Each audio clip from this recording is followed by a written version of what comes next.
जय हिंद दोस्तों। आज हम देखेंगे क्लास 10th का चैप्टर 2 स्टोरीज अबाउट फ्लाइंग। तो टाइटल का है कि दो कहानी किसके बारे में, उड़ान के बारे में। तो इनमें से जो फर्स्ट स्टोरी है वो है हिज फर्स्ट फ्लाइट, यानी कि उसका पहला उड़ान। ठीक ना। तो देखेंगे इसमें कि उसने किस प्रकार से अपना पहली बार उड़ान भरा, यानी कि वो किस प्रकार से पहली बार वो उड़ा। तो this is an interesting story about young seagull. ये जो कहानी है वो किसके बारे में है, तो एक यंग सीगल के बारे में है। बहुत ही इंटरेस्टिंग कहानी है, बहुत ही मज़ेदार कहानी है। The young seagull was quite afraid and always fearful. तो जो यंग सीगल था, यानी कि जो नन्हा सीगल था, वो हमेशा डरा हुआ रहता था। ठीक ना, वो हमेशा क्या होता था, डरा हुआ रहता था। He was full of pessimism, और वो एक निराशावादी से घिरा हुआ था। यानी कि वो सोचता था कि हम ये नहीं कर सकते हैं, हमसे ये नहीं होगा, मैं ये नहीं कर पाऊंगा। तो इसको हम बोलते हैं पेसिमिज्म। ठीक। He was alone and hungry on his ledge. वो बेचारा क्या था, अकेला था और हंग्री था। अपना वो एलोन था, अकेला था और भूखा था। कहाँ पर, तो ऑन हिज लेज। लेज में होता है समुद्र में जो खड़ी चट्टान होती है, उसको हम बोलते हैं लेज।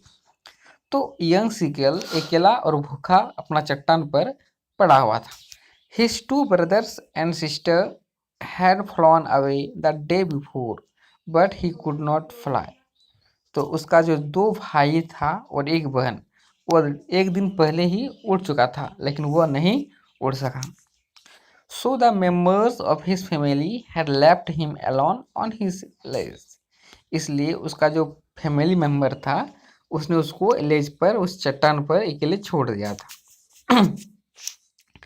His parents and family members used to encourage him for his first flight, but he could not collect courage to fly. तो his parents and family members, उसके माता पिता और फैमिली मेम्बर ने क्या करता था, use to craze him for his first flight. उसे इनक्रेज मतलब उसे साहस दिलाता था, उसे हिम्मत दिलाता था क्या करने के लिए, उड़ने के लिए। But he could not collect courage to fly, लेकिन वह हिम्मत ही नहीं जुटा पाया उड़ने के लिए, क्योंकि उड़ने के लिए हिम्मत की जरूरत होती है। They forced and compelled him to fly. उन लोगों ने, यानी कि उस फैमिली मेंबर ने उसे फोर्स किया, उसे ज़बरदस्ती किया, उन्हें उकसाया, मजबूर किया कि तुम उड़ो। Seeing his family flying over the sea and enjoying. ठीक है ना। तो जब वो देखा कि उसकी फैमिली जो है वो क्या कर रहा है, फ्लाइंग ओवर द सी, कि समुद्र के ऊपर वो उड़ रहा है, एंड इंजॉइंग द फ्लाइट, और उस उड़ान का इंजॉय कर रहा है। He attempt to flap his wings but he become afraid. वो अपना विंग्स को, यानी अपना पंख को फ्लैप फड़फड़ाने का प्रयास किया, बट ही बिकम अफ्रेड, लेकिन वह डर गया। He felt that his wings would not support him. उसने महसूस किया कि his wings would not support him, कि उसका जो पंख है उसका सपोर्ट नहीं करेगा, उसका समर्थन नहीं करेगा। For the last 24 hours he was very hungry. Last पिछले 24 घंटों से बहुत ही क्या था, भूखा था। None of his family members visited him. उसका कोई भी फैमिली मेम्बर उनसे मिलने नहीं आया। He felt that he was going to starve. उसने महसूस किया क्या, कि वह भूख से मरने जा रहा है। स्टार्व उसका भूख से मरना। ही saw his mother was staring at a piece of fish with her beak. He saw his mother, ठीक है ना। उसने अपनी माँ को देखा कि क्या कर रहा है, कि was staring at a piece of fish with her beak। उसकी माँ जो है अपना चोंच से, बीक मतलब होता है चोंच, अपना चोंच से एक फिश का टुकड़ा को क्या कर रहा है, फाड़ रहा है, मतलब चीर रहा है। The site of food maidens him. तो जो दृश्य था फूड का, भोजन का, इसने उसको पागल बना दिया। मेडन्स मतलब पागल कर दिया। ठीक। He scream to his mother for food. वो अपनी मदर के ऊपर चिल्लाया, मतलब माँ को देख के, ठीक ना, क्या करने के लिए, फूड के लिए, कि उसे फूड चाहिए। ठीक। तो he screams his mother for food. तो वो अपनी माँ मतलब अपनी माँ को चिल्लाया कि इसे फूट चाहिए।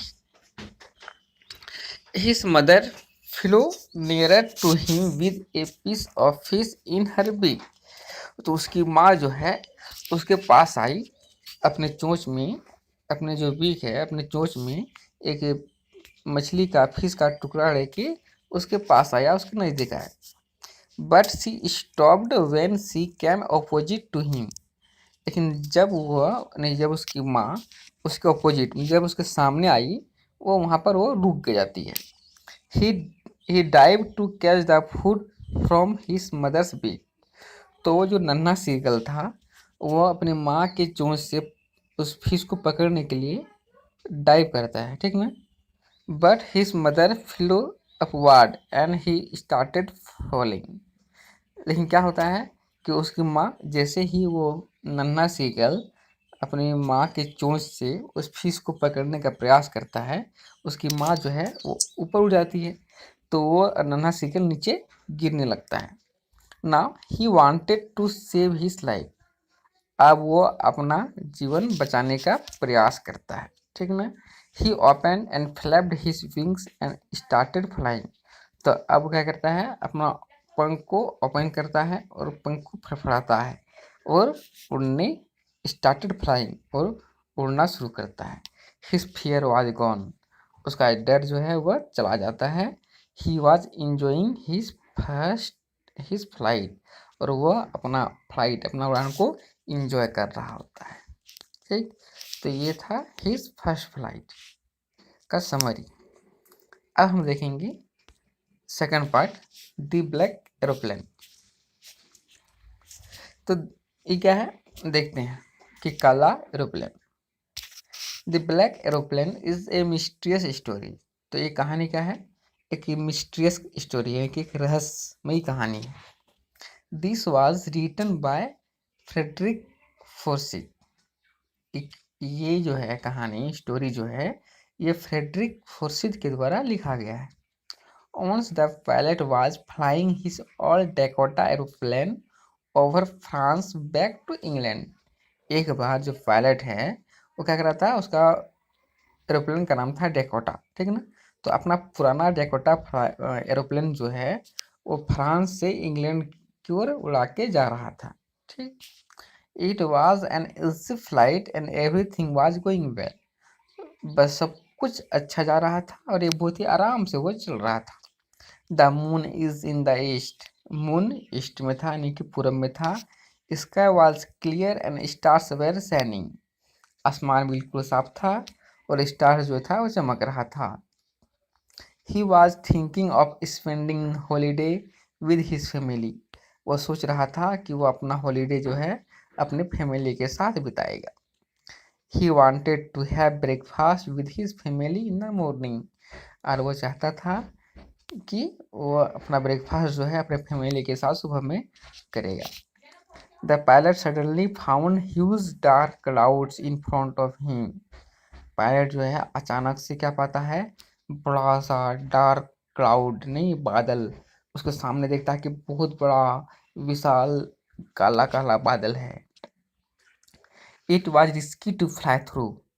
अब उसके थ्रू से, यानी कि उसके अंदर से घुस के पार होना, उड़ाना क्या था, बहुत ही रिस्क था, ठीक ना, बहुत ही खतरा था।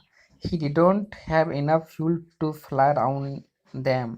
लेकिन उसके पास इतना भी फ्यूल नहीं था कि उसके बगल से होके हुए उड़ सके। He wanted to reach home so he took risk of flying through them. और उसका तो वो चाहता था कि हम घर पहुंच जाएं, इसलिए वो बोला कि चलो रिस्क लेते हैं। और वो उस बादल के अंदर से उड़ान को, अपना एरोप्लेन को घुसा दिया। He was surrounded by huge black clouds. तो जब वो उस बादल से होते हुए उड़ान अपना एरोप्लेन को आगे बढ़ा, तो क्या हुआ कि he was surrounded by huge black clouds, नहीं, वो बहुत ही विशाल काले बादलों से वह घिर गया। ही कुड नॉट सी एनीथिंग। वो कुछ भी नहीं देख सकता था। The aeroplane was jumping and twisting in the air. Aeroplane जो है वो हवा में जंप कर उछल रहा था और ट्विस्टिंग मतलब हिलुड़े खा रहा था, हिल डुल रहा था पूरा। The compass, radio and other instrument turn dead. तो एरोप्लेन में जो इंस्ट्रूमेंट होता है, यानी कि जो सामान होता है, क्या, कंपास, रेडियो, ठीक ना, ये सब सब उसका खराब हो गया। He did not know the direction he had to fly, उसे ये नहीं पता था कि किस डायरेक्शन में उसे उड़ना है। देन ही सा अनदर प्लेन नियर हिम, तब वो देखता है कि एक और प्लेन है, ठीक ना, एक और एरोप्लेन है उसके नज़दीक में। It had no light on its wing, तो अक्सर क्या होता है कि एरोप्लेन के विंग्स में लाइट होता है, लेकिन इस एरोप्लेन के विंग्स में जो पंख डाना होता है, पंख जो था उसमें कोई भी लाइट नहीं था। The pilot of the plane instructed him to follow, तो जो उसका पायलट था उसने उसको इंस्ट्रक्ट किया, यानी कि उसको निर्देश दिया कि मेरे पीछे पीछे आओ। He followed the strange plane and came out of the storm, तो उसने क्या किया, उसका फ्लो किया, यानी कि उसके पीछे पीछे चल पड़ा, उस ब्लैक एरोप्लेन के पीछे पीछे चल पड़ा, और वो बादल से, यानी कि उस बादल से बाहर आ गया, उस तूफान से बाहर आ गया। Then he could not see the black aeroplane which had guided him through the clouds, अतः वह फिर उस ब्लैक एरोप्लेन को नहीं देख सका कि जिसने उसको वहाँ से गाइड किया था निकलने में बादल से, कि वो गायब हो गया। When he landed at the airport, जब वो एयरपोर्ट में लैंड किया, he went to control room to ask about the other aeroplane, ठीक ना, तो जब वो एयरपोर्ट में लैंड किया, वो तुरंत कहाँ गया, कंट्रोल रूम गया, क्या करने के लिए, पूछने के लिए कि उस अदर एरोप्लेन ने, जो एरोप्लेन था उसके बारे में पूछने के लिए। The women looked at him with surprise, तो जो उसका वुमेन थी, हाँ, जो कंट्रोल रूम में एक वुमेन थी, उसको सरप्राइज से देखती है, आश्चर्य से देखती है। Because there had been no plane in the store, कि स्टोर में कोई प्लेन था ही नहीं, उसके रडार में कोई प्लेन दिखाई नहीं पड़ा। He could not understand who had helped him to arrive safely without compass and radio, तो जो ऑथर है वो नहीं समझ पाया, नहीं समझ सका कि आखिर कौन वो एरोप्लेन था जिसने उसको हेल्प किया था उस बिना कंपास का, बिना रेडियो का, उस तूफान से बाहर निकलने में, ठीक है ना। इसलिए ये कहानी जो है वो क्या है, एक मिस्ट्रियस स्टोरी, ठीक, इसलिए इसको एक मिस्ट्रियस स्टोरी बताया गया है। तो ये टू स्टोरीज अबाउट फ्लाइंग में दो पार्ट है, फर्स्ट है हिज फर्स्ट फ्लाइट, और सेकंड है दी ब्लैक एरोप्लेन। आई होप आप लोग समझ गए होंगे। ये तो रिटर्न समरी है, इसी में सबका क्वेश्चन आंसर हो जाएगा, इसके लिए मैंने ये लिख के आपको दिया है, ठीक है ना। बाकी लेक्चर के लिए आपको अगर चैप्टर का समरी समझना है, इसके लिए आप नेक्स्ट वीडियो हमारा देख सकते हैं। Thank you.